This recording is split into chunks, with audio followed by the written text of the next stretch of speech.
Hey everyone, welcome to my YouTube channel state PCS in one day exams. तो आज की slide में हम कवर करेंगे powers and functions of the president, यानी कि राष्ट्रपति की शक्तियाँ और कर्तव्य या उनकी ड्यूटीज़ क्या क्या हैं। तो राष्ट्रपति के पास उनके द्वारा प्रयोग की जाने वाली शक्तियाँ कुछ इस प्रकार हैं।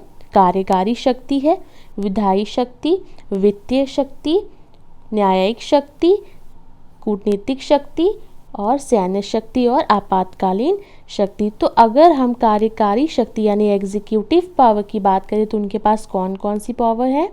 उनके पास है ये पावर्स, भारत सरकार के जो भी शासन संबंधी कार्य होंगे वो किसके नाम पर होंगे, प्रेसिडेंट के नाम पर होंगे, यानी राष्ट्रपति के नाम पर होंगे। वो कोई भी ऐसा रूल बना सकते हैं कि ये जो भी काम मेरे नाम पर हो रहे हैं वो सारे के सारे वैलिड हैं। ठीक है।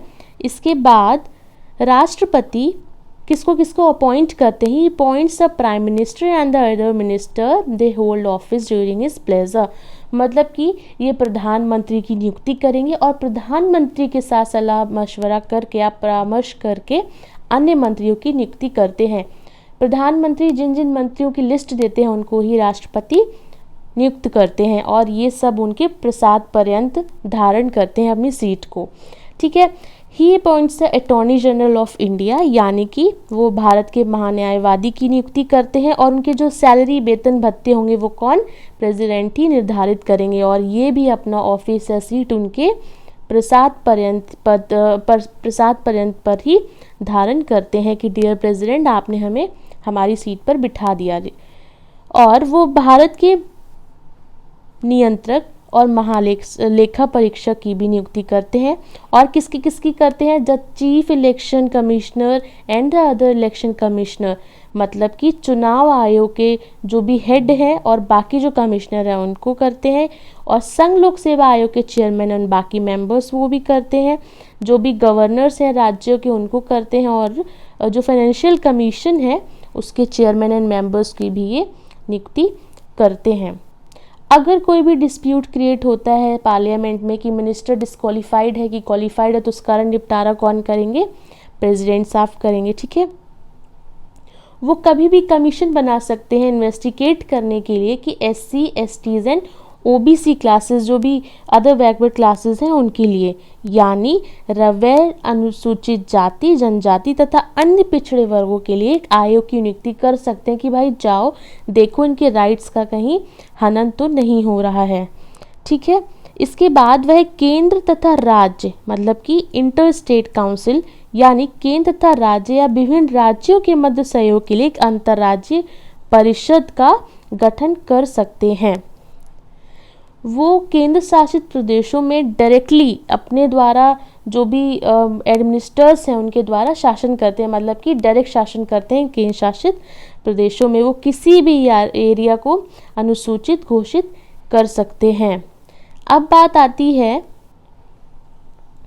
उनकी जुडिशियल पावर की। तो जुडिशियल पावर यानी कि न्यायिक शक्ति कौन सी है, तो उनकी न्यायिक शक्ति है ये, he appoints a chief justice of supreme court, यानी कि चीफ जस्टिस जो होंगे हमारे मुख्य न्यायाधीश उनको भी ये नियुक्त करेंगे और सुप्रीम कोर्ट के जो बाकी जजेस होंगे उनको भी, और हाई कोर्ट के जो जजेस होंगे उनको भी ये नियुक्त करेंगे।